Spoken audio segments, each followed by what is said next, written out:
Chelsea has ultimately overcome all competition to successfully acquire Moises Caicedo. With just 45 Premier League games under his belt, it's astonishing that several top clubs were willing to break their transfer records to sign him. So, what is it that makes Caicedo so special? And will Michael Owen get his prediction right in suggesting Caicedo and Enzo Fernandez will make the greatest midfield duo ever in the Premier League? Slightly over 3 years ago, Moises Caicedo was playing for Independiente del Valle in Ecuadorian Serie A. Back then, his name might not have registered with you, nor with us. However, Brighton was ahead of the curve. They swiftly swooped in and secured Caicedo's services for £4.5 million. Fast forward 3 years, which include a stint on loan in Belgium, and Caicedo's journey has led him from Brighton to Chelsea, with the latter paying a staggering British record transfer fee of £115 million. Talk about return on investment.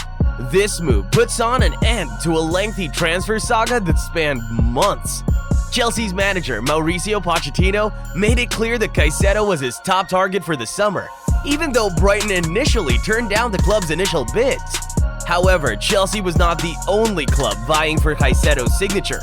Last week, Liverpool made a groundbreaking move by agreeing to a $111 million fee with Brighton. They were the first club to reach this agreement. Jurgen Klopp almost announced that Moises Caicedo was ready to become the new Liverpool midfielder when he told the press that the clubs had agreed on the fee. However, Caicedo turned down the opportunity to move to Anfield, signaling his strong desire to join Chelsea instead. The question is, has Chelsea overpaid him? To start, the fee being paid is astonishing. Shattering the British record transfer fee for a defensive midfielder does come across as quite extreme. But then again, in today's market, who isn't being overvalued? Chelsea is also grappling with an issue that they somewhat brought upon themselves. Their prior agreement to make Fernandez the most expensive player in Premier League history just 6 months ago inadvertently set a benchmark for the transfer market, particularly for sought-after midfielders considering moves this summer. The sheer magnitude of that deal allowed West Ham to negotiate a significant 9-figure fee from Arsenal for Rice. Additionally, Jude Bellingham's groundbreaking shift to Real Madrid from Borussia Dortmund for an initial £88.5 million will likely surpass the £100 million mark with add-ons activated in the future. While Caicedo's track record at the highest level is more limited compared to these English players, Brighton can reasonably assert that he belongs in their talent and thus pricing category based on his performances in the 2022-23 Premier League season. The bottom line is that, despite being just 21 years old, the potential upside of hitting the jackpot with a talent like Caicedo is incredibly alluring. So now let's delve into his strengths and playing style. During Brighton's last season, Caicedo emerged as a pivotal figure, contributing significantly as the Seagulls achieved their highest ever Premier League placement and secured their inaugural qualification for European competition. Out of the squad, only 2 players, Pascal Gross and Lewis Dunk, logged more playing time than Caicedo, who accumulated an impressive 3,140 minutes on the field. Remarkably, the Ecuadorian was present in nearly every match, missing just one. His primary role typically saw him operating as part of a double pivot within the central midfield. However, he exhibited his versatility by stepping into the emergency right-back position on a few occasions. This central midfield duo often consisted of either Gross or McAllister alongside Caicedo. While his partner assumed a more creative role during possession, Caicedo took the responsibility of being the defensive anchor. Now let's start by examining his most notable attribute, his defensive prowess. His ability to cover ground across the field is truly remarkable. This is particularly evident in his positioning just in front of Brighton's defensive line. Yet, when their high-pressing strategy is bypassed and opposing players manage to break through the lines, Caicedo's capacity to rapidly regain possession and reclaim the ball is nothing short of impressive. Looking at his defensive actions map, it becomes clear how expansively he moves on the field for Brighton's cause. His proficiency shines through in his ability to swiftly shift towards the left side of the midfield, providing cover behind Pervis Estupiñán when the latter pushes forward aggressively. Looking at his statistics, Caicedo's defensive metrics are truly exceptional. Last season, only Fulham's João Palhinha outperformed him in tackles, registering 144 compared to Caicedo's 100. Similarly, only Declan Rice, with 63 interceptions, managed to surpass Caicedo's 56. When it comes to defensive actions on a per-90 basis, Caicedo consistently led all Brighton players. However, his impact on the game extends beyond dismantling and disrupting. One of Caicedo's pivotal strengths lies in his consistent ability to recover possession for Brighton and promptly initiate attacks. During the previous Premier League season, Caicedo orchestrated 18 instances in which he won back the ball for his team and immediately set off an attack, resulting in a shot on goal. Only Rodri, with 19 occurrences, achieved this more frequently. The value of attacking opportunities that Caicedo triggered for Brighton last season can also be measured. He not only interrupted play, but also sparked attacks that held an expected goal value of 5.10. Impressively, Brighton managed to convert 11 goals from these situations. Once again, this figure was only surpassed by the exceptional Rodri. As a defensive presence, few players can match the diligent efforts Caicedo demonstrated in the previous campaign. With the ball at his feet, Caicedo's aptitude for retaining possession shines particularly bright in a Brighton side that dominates possession. His pass accuracy of 88.9% was second only to Rodri among all midfielders in the league. Notably, he maintains high accuracy across different passing distances. In short distance, he had 92.5% pass accuracy, in medium, 90.5%, and in long, 79.2%. An essential facet of Caicedo's game revolves around his adept ball control. A crucial trait, he frequently serves as the primary outlet for Brighton's center-backs during their build-up from the back.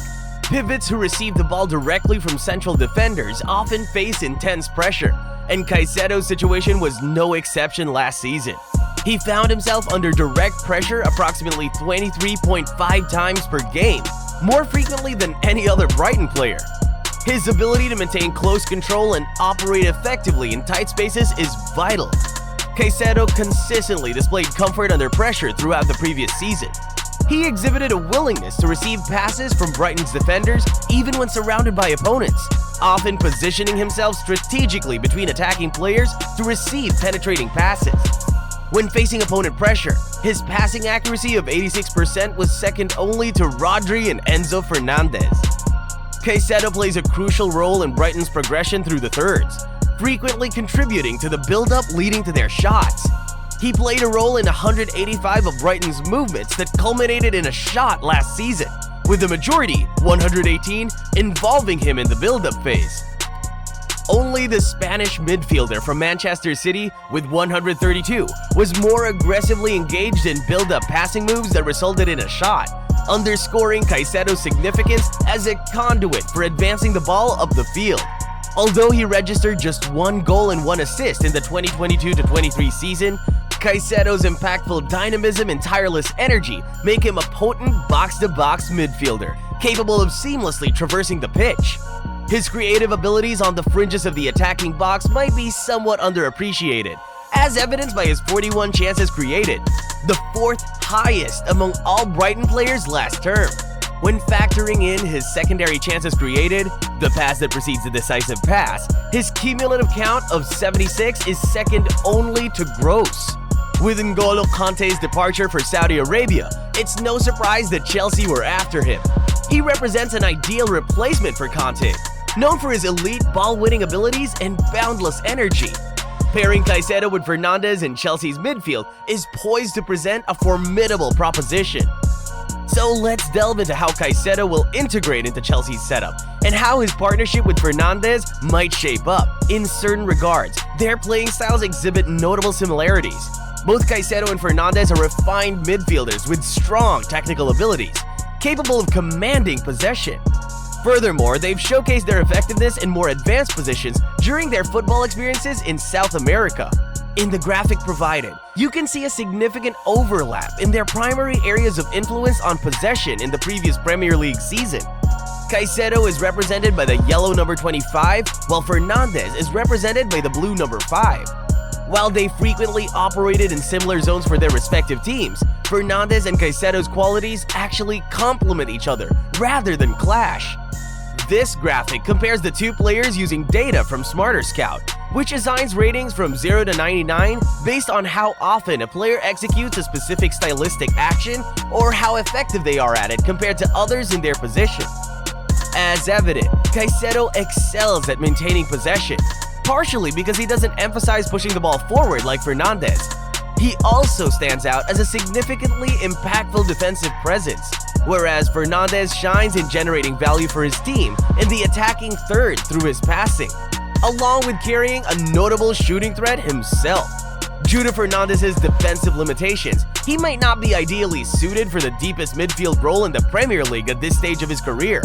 However, his creativity and dynamism make him a potent playmaker in more advanced positions. This is where Caicedo comes into the picture. He precisely embodies the type of midfielder Chelsea should consider pairing with Fernandes. Moreover, Caicedo is also ranked in the top 10 for aerial duel win rate. This attribute proves particularly useful for a relatively small Chelsea squad that regularly found themselves bullied in the air from open play and set pieces last season. Standing at a decent 1.78 meters and blending athleticism with aggression, Caicedo competes effectively against most opponents. Considering all these factors, Fernandes and Caicedo could potentially form a robust midfield foundation at Stamford Bridge for the next decade. What are your thoughts on our analysis? Feel free to share your opinions in the comments section below. It'll be interesting to see who made the more successful transfer, Caicedo or his former teammate Alexis McAllister. If you want to check out how we believe he'll fit in at Liverpool, be sure to check out this video next. If you found this video informative, don't forget to give it a thumbs up and consider subscribing.